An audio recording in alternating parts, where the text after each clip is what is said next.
Olá, amiga. Olá, amigo. Mais uma vez reunidos para meditarmos um pouquinho a respeito dos textos de Vinícius, sobre a Boa Nova, sobre a doutrina dos Espíritos, sobre a vida. Vinícius vem sempre trazendo nas suas reflexões ângulos importantes a respeito da vida, para que a percebamos através da ótica do Espírito imortal e assim possamos executar a tarefa que nós viemos aqui à crosta exercer, produzir, de forma lúcida, de forma consciente e feliz. Então, percebendo o que nós estamos fazendo, a maneira de que nós podemos produzir tudo aquilo que nos cabe, que está às nossas mãos, e agir de forma positiva na vida de cada um, de cada uma que cruza o caminho da existência conosco. Assim, nós temos a capacidade de irmos apaziguando todos os impulsos que ainda existem dentro de nós, irmos também eliminando tudo aquilo que persiste em nós, que vem proveniente do passado e não serve mais, e ao mesmo tempo abraçando hábitos novos, educando a nossa alma para o porvir.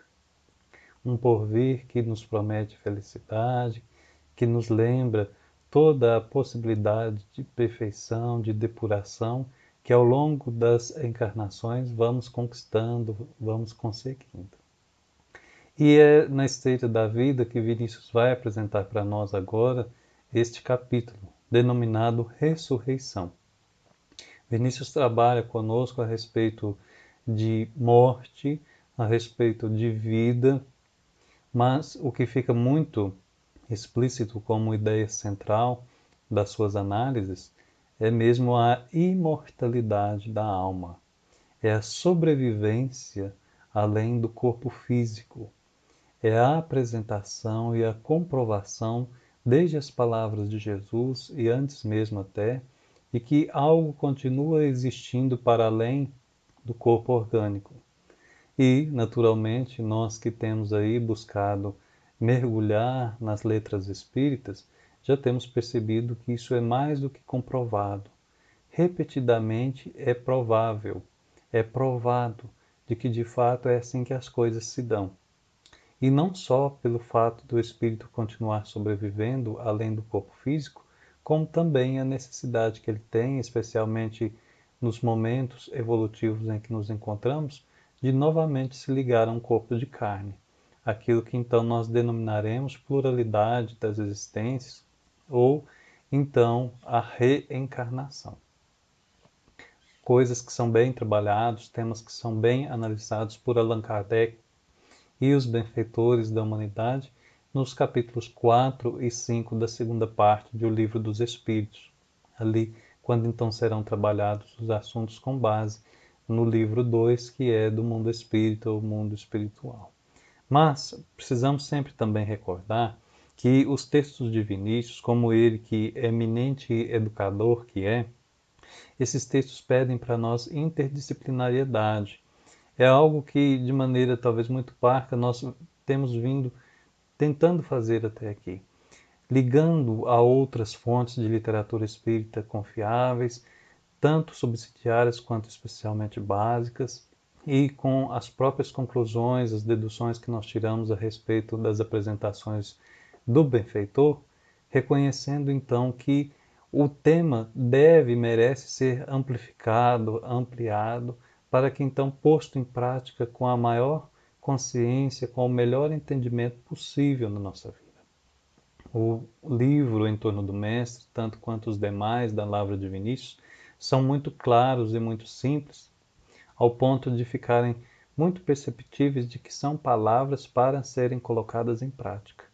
Vinícius é muito prático, porque ele é muito simples, ao mesmo tempo que ele fala belamente e fala poeticamente.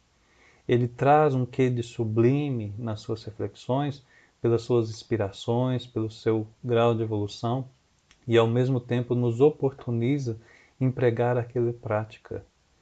Em prática que a gente possa dizer que a nossa vida vai se tornando mais bela, mais boa, mais conectada com a verdade.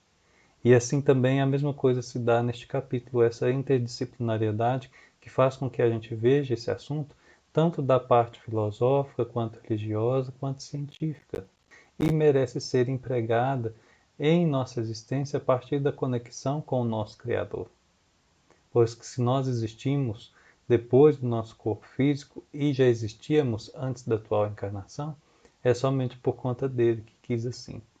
Por conta de sua justiça divina que funciona elucidamente assim e de forma muito explicativa, muito auto-entendida, se nós percebermos que a reencarnação vai nos trazer a solução para milhares de enigmas, milhares de dúvidas que ainda permeiam a mente humana.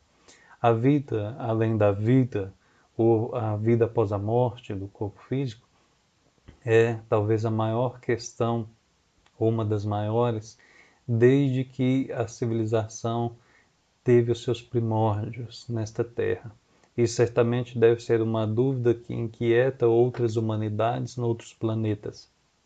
Porque uma vez que a criatura nasce e tem consciência de si mesma, ela vai percebendo que, assim como os outros perecem, mais cedo ou mais tarde ela também vai perecer, pelo menos em sua vestimenta carnal. E isso faz com que surjam nela dúvidas, medos, preocupações e talvez até pânico. Quantas vezes, há milênios passados, ou talvez até séculos passados, a criatura ainda muito ignorante, nos inícios de sua evolução nessa terra, vendo os seus amados, as suas amadas desencarnando por conta de pragas, de pestes, de epidemias, ela entrava em pânico e inicialmente abraçando, entrando em contato e adoecendo também, posteriormente percebendo que com este contato ela também corria risco de vida e colocava em risco também então toda a posteridade, se afugentava, se afastava, repugnava, embora amasse. E esses traumas, com essas vivências, foram surgindo dentro de nós, desenvolvendo emoções e possibilitando avanços em todos os campos, pois que muitas vezes é da necessidade que brota a terapêutica, brota o remédio, brota a solução, para que o enfermo venha a cura, para que aquele que foi então desenganado volte à vida, e como verdadeiros Lázaros nós possamos ainda continuarmos nos amando aqui nessa terra, sabedores de que mais cedo ou mais tarde a morte definitiva do corpo físico virá. E, desse modo, mentes as mais simples, das mais sábias, os pesquisadores, quanto aqueles que testemunharam pelo nível da fé, perceberam que uns mais cedo que os outros, que a vida continua. E a vida continua. E é isso que Vinícius vai nos apresentar. Ele começa a sua fala dizendo assim: vivemos no mundo da ilusão. Primeiro, antes dele tocar diretamente o tema da morte e da vida após a morte, ele vai fazer conosco como que um convite a ver a vida de uma maneira diferente. Vamos colocar os óculos da doutrina, digamos assim.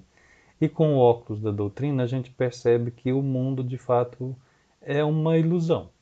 Em muita coisa que nós percebemos ou achamos que é concreto, que é real, que é a verdade. Muitas vezes a matéria, justamente o mais concreto, é aquilo que mais nos ilude. O dinheiro, nos fascinando no poder. A beleza, provocando queda na vaidade. A perfeição, que parece ser perfeição, mas na verdade é só aparência. E por trás ainda há muita questão a ser resolvida, ferida a ser cicatrizada, autenticidade a ser buscada. Então, a primeira grande ideia que Vinícius traz conosco é sobre conhecermos, como conhecemos as coisas. Aqui nós estamos falando de forma muito simples, buscando também permanecermos da maneira como o professor gosta de ensinar. Mas se nós fôssemos buscar a verdadeira palavra, seria a epistemologia. Ele trabalha aqui conosco a epistemologia. Ele começa falando que a gente nem sempre enxerga a realidade como ela é. Ou, como nós poderíamos dizer, nós não vemos o mundo como ele é, ou a vida como ela é. Nós vemos o mundo, vemos a vida, vemos nós mesmos como nós achamos que somos. A gente vê o mundo como a gente acha que ele é. Nós vemos a vida como nós pensamos que ela seja. Nós nos vemos como nós achamos que nós somos.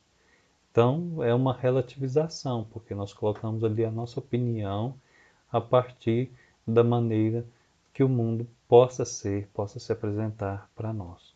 Então, nossos olhos podem enganar, e entendamos aqui nossos olhos como aquilo que fere o nosso sentido de percepção e automaticamente a nossa interpretação daquilo que estamos enxergando. E chega ao ponto da gente dizer que aquilo que parece óbvio talvez não seja verdadeiro. Com um pouquinho mais de análise, de reflexão, nós vamos ver que nós estamos vacilando naquilo que até então tínhamos absoluta certeza. E um ponto que indica que estamos progredindo, que estamos evoluindo, é que aquela certeza não era tão certa assim. Ela vai deixando de lado um pouco daquela arrogância de achar-se verdade absoluta e vai nos possibilitando a bênção da dúvida. Não é claro a dúvida que vai fazer com que a nossa fé se, se trema, vacile, fique baqueada. Não, não é essa dúvida que vai fazer a nossa fé ser uma fé que balança ao sabor do vento. É claro que também não estamos falando da fé cega, a nossa fé ela é raciocinada. Mas não é daquela dúvida provocativa, polêmica, do será sem fim.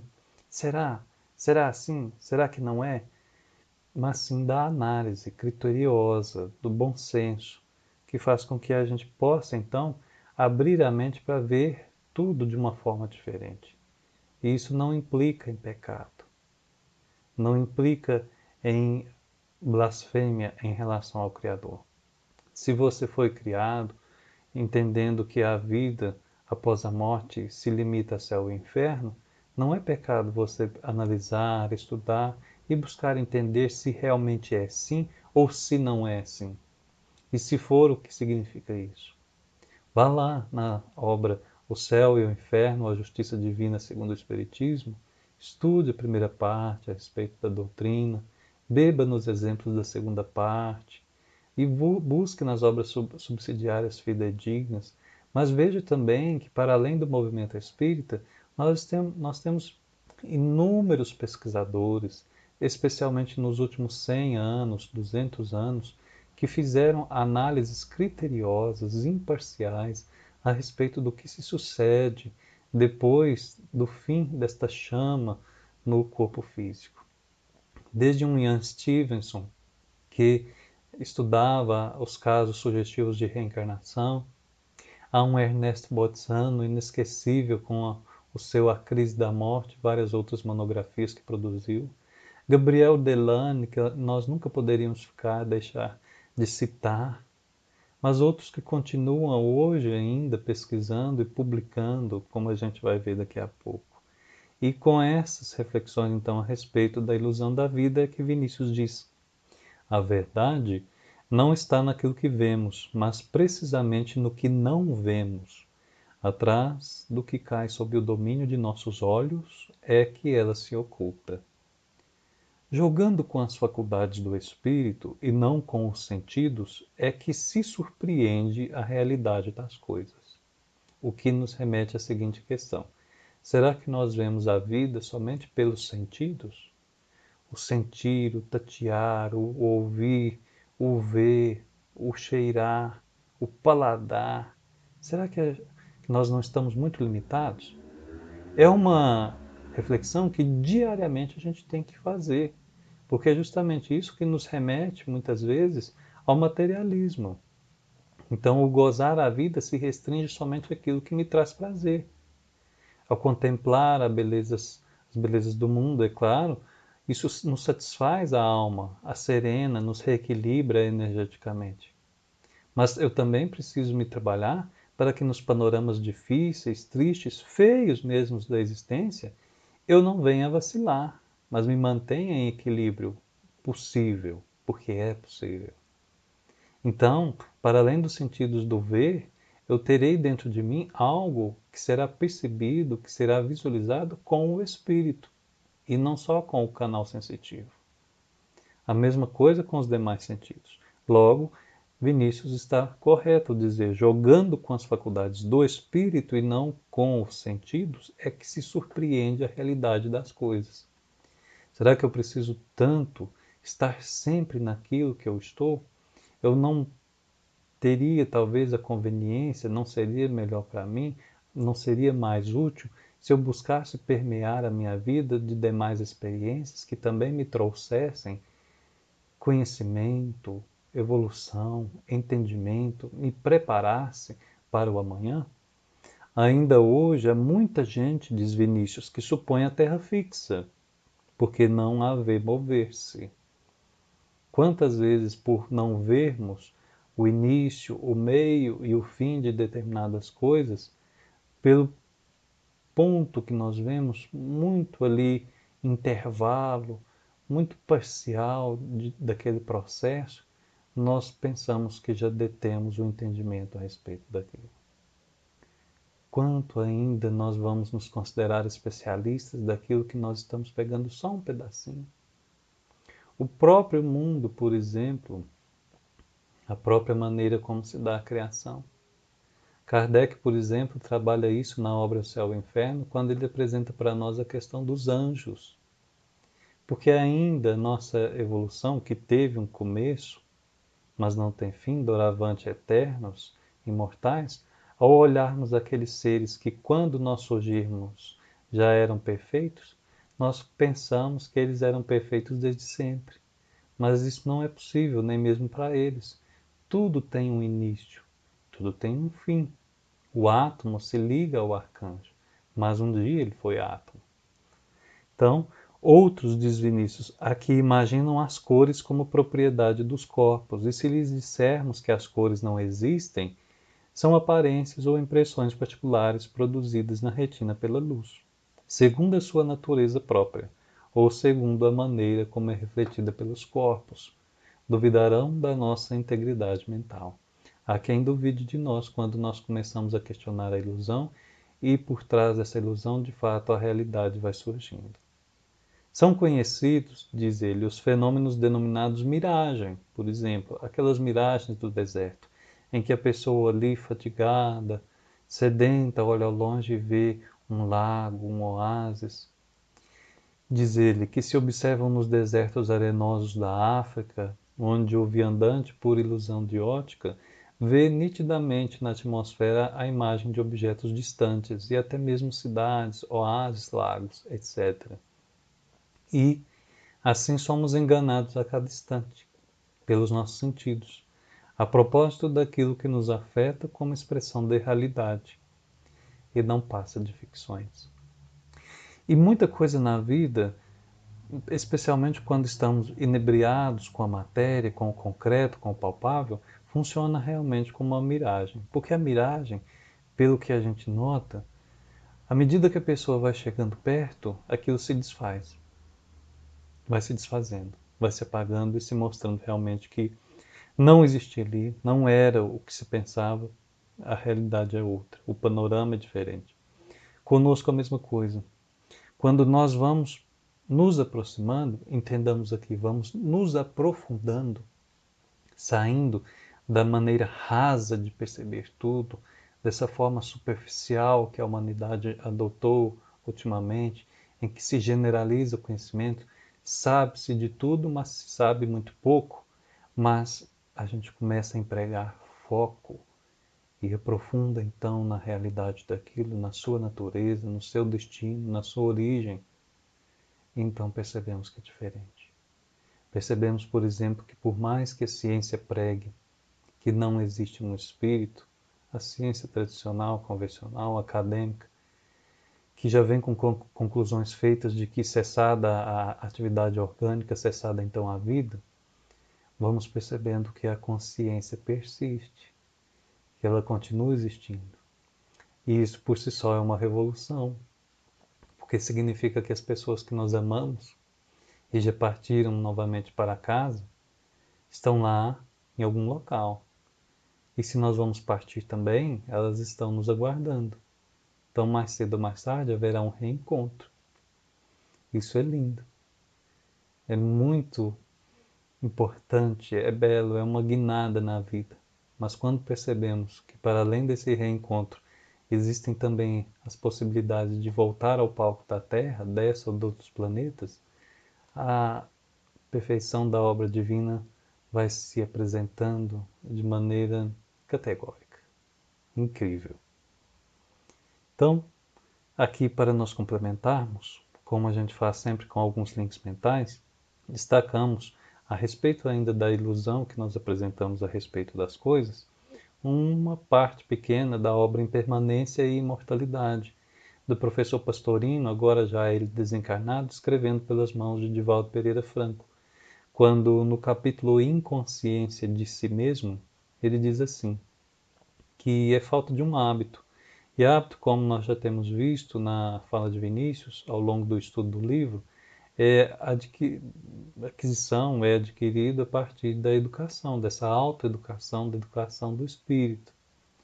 E a introspecção é um hábito ainda muito ausente em nós, diz o professor Pastorino, onde ele destaca que a ausência do hábito da introspecção impede ao indivíduo o conhecimento de si mesmo. E se eu não me conheço bem, como é que eu vou conhecer a minha realidade, o contexto em que eu estou inserido, o meu redor? Abrindo-lhe, diz ele, campo para imagens pessoais que lhe não correspondem à realidade. Por isso, mantém-se em um estado de distração quase permanente. A criatura acorda, pensando que está acordada, vive o dia, deita-se à noite, dorme, mas é quase que 24 horas distraída. Distraída de si mesma, do propósito, da sua programação encarnatória, distraída de suas potencialidades, das suas capacidades para o melhor, e envolvida com o transitório como se aquilo realmente fosse prioridade. É claro que para o atendimento das nossas necessidades básicas, dos nossos pilares ali, da pirâmide de Maslow, nós temos que atender a fome, o vestuário, a segurança, isso é óbvio.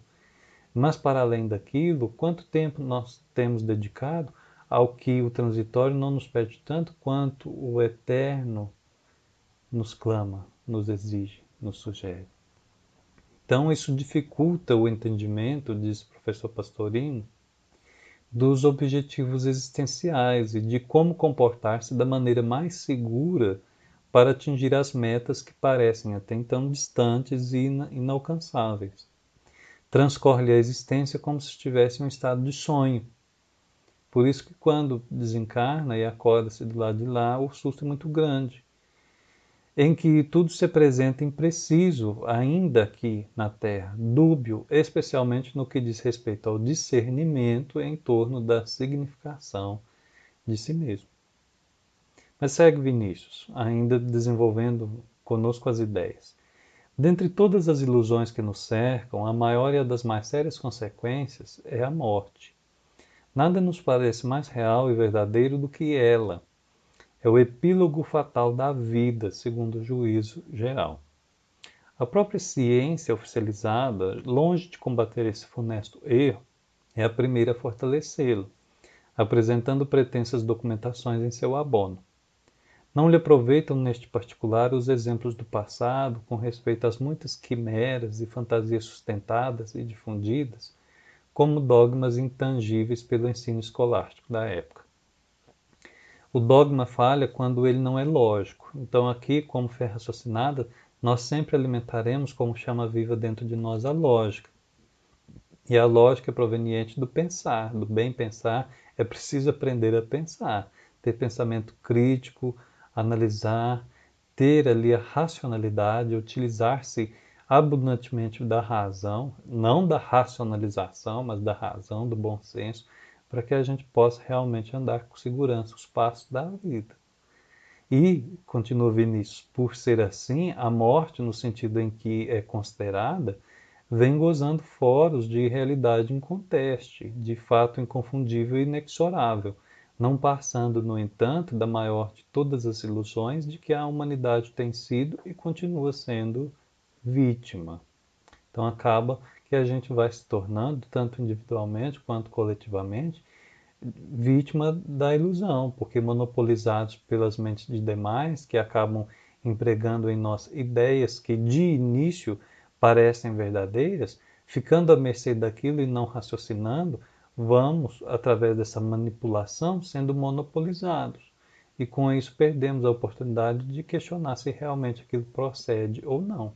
E assim tem sido por milênios, por culturas diferentes que, já nem mais existindo nessa terra, adotaram a verdade para alguns e a mentira para outros, manipulando em geral o povo teocraticamente, religiosamente, até de maneira governamental, buscando isso desde os egípcios antigos, os hindus do primeiro tempo, quando castas específicas, especialmente as clericais, os sacerdotes, detinham sim uma grande parcela da realidade, talvez em muitos contextos até mais do que hoje a grande parte de nós detemos, mas a massa em geral só era obediente a rituais e nada mais, porque temiam a morte e temiam mais ainda o peso da morte que poderiam lhe ser infligida a partir daqueles que tinham poder da vida e da morte entre os demais. Ou faça isso, ou será escravizado, ou será assassinado. Já disse alguém, diz Vinícius com bastante justeza, que a pior mentira é a que mais se parece com a verdade, ou seja, vai na esteira daquilo que nós estamos dizendo. A morte está exatamente nesta condição, parecendo, segundo todos os aspectos, a última palavra no cenário da existência humana, não é mais que simples dissimulação da vida. Então aqui Vinícius quer dizer para nós que a morte é a maior ilusão da humanidade. Talvez nós digamos, na maior parte da população, que a morte tem sido o maior medo, embora nós possamos falar com maior garantia que ela é a maior certeza. Mas como ela tem sido empregada e entendida, se nós colocarmos aqueles óculos lá do início, o óculos da doutrina, limparmos ali a nossa catarata espiritual e vermos para além da ilusão da matéria, veremos que a morte é a maior ilusão da humanidade. Porque Vinícius vai mostrar para nós que a ciência reforça justamente o contrário, pelo menos a ciência oficial tem reforçado que ela cessa, ou melhor, a vida cessa com ela, então não é possível que nada venha a existir porque não é visível, não é palpável, não é mensurável, pelo menos com os aparelhos atuais, com a tecnologia atual, que o ensino vem transmitindo há muitos séculos, o ensino tradicional, que é assim que se dá e ponto final. Muitas vezes as religiões não têm explicações muito claras a respeito do porvir, daquilo que vem depois da fase atual. E ele vai dizer para nós então agora como é que isso é possível de continuar sendo, mas não a partir da morte em si, da vida. Se continua existindo depois, já deixa de ser morte. Morte, neste sentido, é aniquilação, é destruição, é extermínio, é fim. Se algo permanece, prevalece, persiste, então não é morte mais, é vida. A morte, como diz Kardec, lá no início da segunda parte de O Céu e o Inferno, é só uma passagem. E aí? Aí Vinícius marca conosco então assim: a vida, eis a realidade verdadeira. É ela que vence, é ela que triunfa sempre, sobrepondo-se a todas as metamorfoses, a todas as contingências a que se submete em sua maravilhosa trajetória pela senda da eternidade. A vida não é o que vemos. O que vemos são apenas as suas manifestações através das formas organizadas. Quereis saber o que é a alma? Dizia Santo Agostinho. Olhai um corpo sem ela. O corpo com todos os seus órgãos, o corpo intacto, completo e perfeito, não passa de cadáver. Se lhe escapa a alma, sede da vida.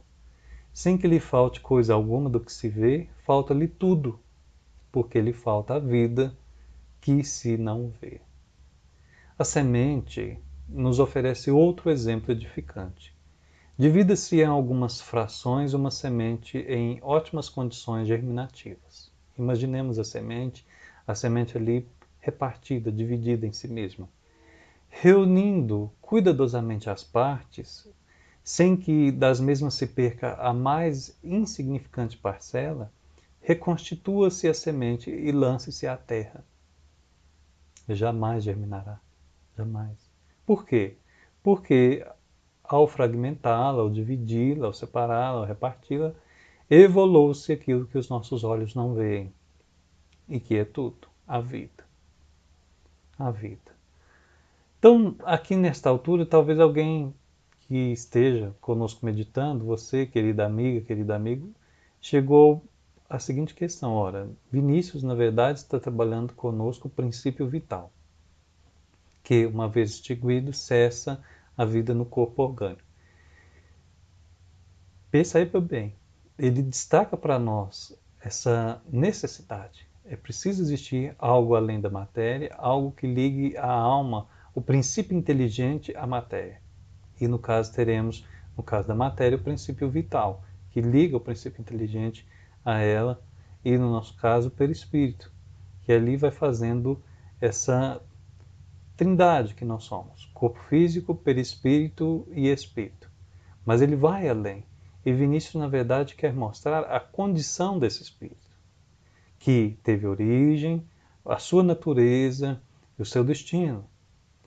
Para além do princípio ativo em si, que existe e que é necessário para a ligação com o corpo orgânico, com a matéria orgânica, ele quer de fato, e vamos ver nos próximos parágrafos, mostrar para nós que existe a preexistência e principalmente a sobrevivência do espírito após a desconexão com o campo físico, com a matéria. Vejam, a vida não é a forma organizada, por mais complexa que essa forma seja. Ora, como vemos a forma e não vemos a vida que a anima, tomamos por isso o efeito pela causa, concedendo à morte o império sobre a vida, quando em verdade é esta que fatalmente reina sobre aquela, é a vida que reina sobre a morte. Difícil, no entanto, tem sido convencer o homem deste fato. A ilusão da morte dominou-o de tal maneira que ele se obstina em considerá-la como flagrante realidade. E este ponto aqui é muito importante, porque lembram-se que lá no início ele destacou para nós que a vida é uma ilusão? É neste ponto, que vemos o quanto muitas vezes estamos tão iludidos com certos temas, com certas ideias na vida, que essa ilusão é tão forte que acabou sendo para nós uma crença, uma verdade absoluta, embora não seja sequer verdade. Vai dominando a nossa existência, dominando através do medo, da preocupação, do pânico, da angústia, da tristeza, da aflição.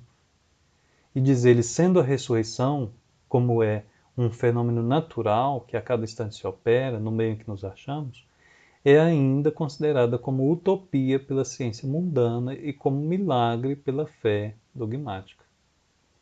E aqui ele começa a trabalhar conosco essa ideia de ressurreição, para nós entendermos melhor o seu significado ampliado e que nos alcança.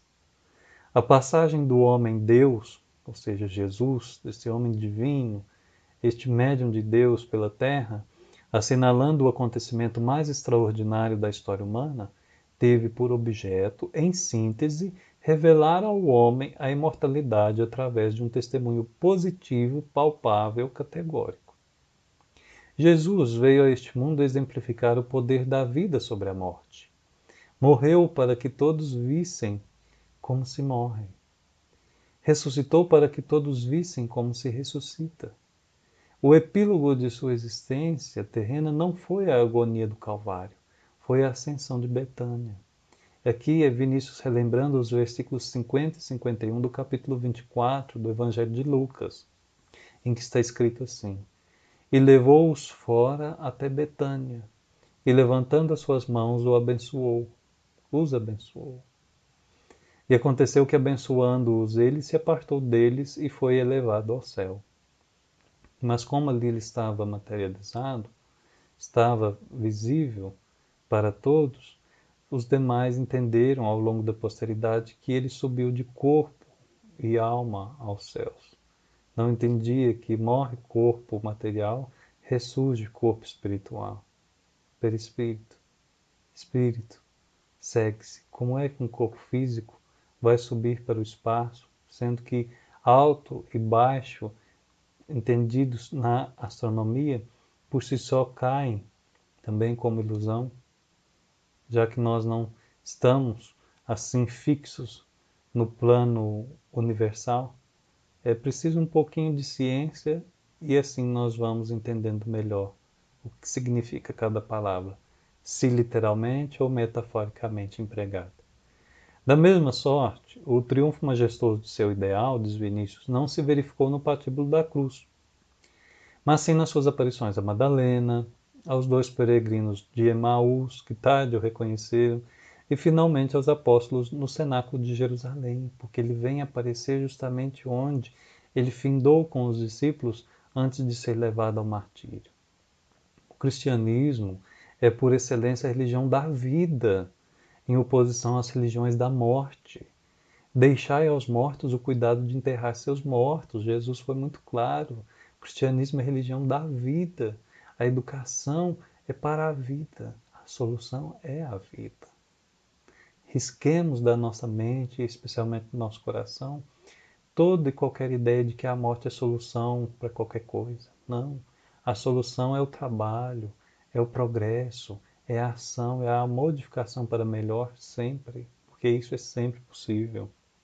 Deus não é Deus de mortos, para ele todos vivem. Assim predicava o Mestre Divino. Não obstante, os seus discípulos, testemunhas oculares da imortalidade manifesta em seu Mestre, dificilmente se renderam à evidência dessa revelação. A maior, certamente, de todas que, em sua misericórdia, o céu tem outorgado à terra. Paulo, o insigne pioneiro da nova fé, convertido pelo Cristo redivivo, insistia continuamente sobre a imortalidade, fazendo girar em torno desse assunto todas as suas prédicas e epístolas. Jesus ressuscitou. Eis a nova alvissareira para a humanidade. Eis a esperança, mais que a esperança, eis a fé. Mais que a fé, eis a certeza, eis o fato positivo e palpável da continuidade da vida além do túmulo. Aqui fica como que muito claro Jesus como testemunho histórico da imortalidade. A missão dele em revelar para nós a continuidade da vida. A vida é sempre vida e que o Calvário não foi o fim, foi só a passagem, foi só o meio para que a ascensão viesse e triunfasse, mostrando que o Espírito é sempre vitorioso sobre a matéria.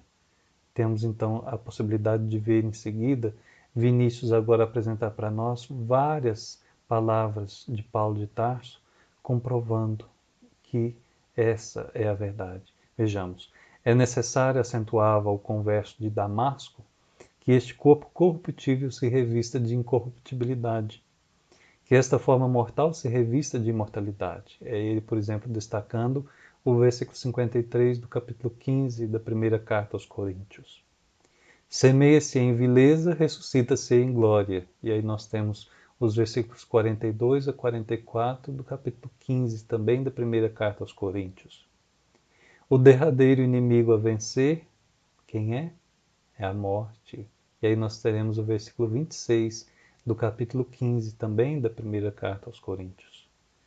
Quando, pois, este nosso corpo perecível e mortal se revestir de glória e de imortalidade, então diremos, tragada foi a morte na vitória. Mais uma vez, versículos 53 e 54 do capítulo 15 da mesma carta. E por fim, onde está, ó morte, o teu poder? E ainda, neste mesmo capítulo da mesma carta, o versículo 54. São essas, diz Vinícius agora caminhando conosco para a conclusão, são essas palavras de vida que as vozes do céu hoje rememoram. anunciando e testemunhando mais uma vez a eterna verdade.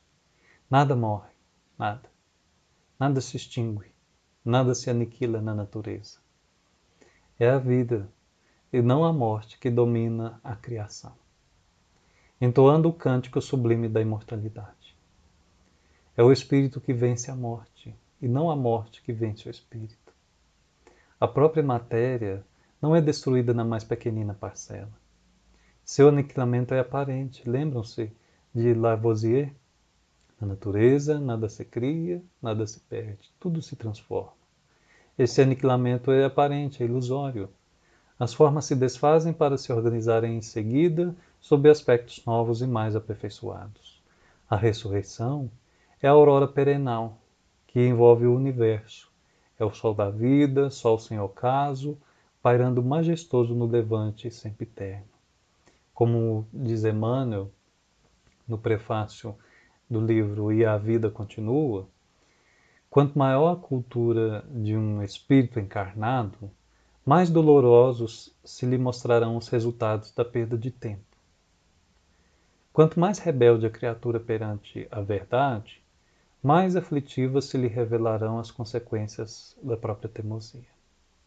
Então, nessa altura aqui, já alcançando a conclusão da nossa fala, pelo estudo das palavras de Vinícius, percebemos que livrarmos-nos desta ilusão da matéria, de falsas ideias, principalmente em relação à morte e à vida, é obrigação nossa, porque é justamente nós sairmos do clima de teimosia e de aflição para alcançarmos, com a cultura que nós já possuímos, um quadro livre de dores desnecessárias, reconhecendo que a vida além da morte do corpo físico é vida estuante, é vida verdadeira, é glória. Hosanas a Jesus ressuscitado, imagem da vida eterna, diz Vinícius, testemunho vivo da imortalidade, símbolo da vitória do Espírito sobre as formas perecíveis. Tu és, como bem o disseste, a ressurreição e a vida. O que crê em ti, ainda que esteja morto, viverá. E todo o que vive e crê em ti, nunca, nunca morrerá, porque não se morre. O Espiritismo, diz o Evangelho segundo o Espiritismo, veio completar, nesse ponto, como em vários outros, o ensino do Cristo, fazendo-o quando os homens já se mostram maduros bastante para apreender a verdade. Com o Espiritismo, a vida futura deixa de ser simples artigo de fé, mera hipótese, torna-se uma realidade material que os fatos demonstram. Os fatos, então, começam a demonstrar que há algo além daquele corpo que foi baixado à sepultura, daquele monte de cinzas que nós tornamos após a cremação. Aqui, queridos amigos, queridas amigas, nós deixamos como nossa fala em complemento ou suplemento às reflexões de Vinícius, a sugestão de um livro e de uma área de livros. O primeiro é o livro Ciência da Vida Após a Morte, publicação dos doutores Alexander Moreira Caldeira, Mariana Costa e Humberto Schubert Coelho. Vale a pena ler a obra. Muito boa, indispensável, essa pesquisa de décadas que os três dedicados pesquisadores produziram e publicaram, nós encontramos em variados idiomas já. E deixamos também alguns livros da Lavra de Francisco Cândido Xavier, que, ao nosso ver, muitas vezes são esquecidos, diminuídos, não valorizados tanto quanto outros de sua lavra também, que são aqueles livros cartas, em torno de 60 ou até mais. Somos seis, a vida na outra margem. Nossa, são tantos que aqui nós gastaríamos muitos minutos citando, mas são aquelas cartas psicografadas que ele recebia dos entes queridos que já partiram para o mundo verdadeiro, para a pátria espiritual, que lá na casa da prece, nas suas madrugadas recebendo, ele depois, junto com a família, na leitura, na constatação de que era realmente o coração amado voltando, e pela dedicação de vários tarefeiros espíritas na pesquisa, no levantamento de quem eram aqueles nomes citados pelo Espírito, se realmente procediam cenas que só eram conhecidas na intimidade do lar, traziam com provas irrefutáveis a autenticidade da carta e a verdade maior.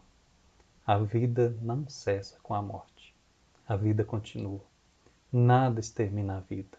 E o espírito é imortal. Querido amigo, querida amiga, que Jesus nos abençoe e nos proteja. Até breve.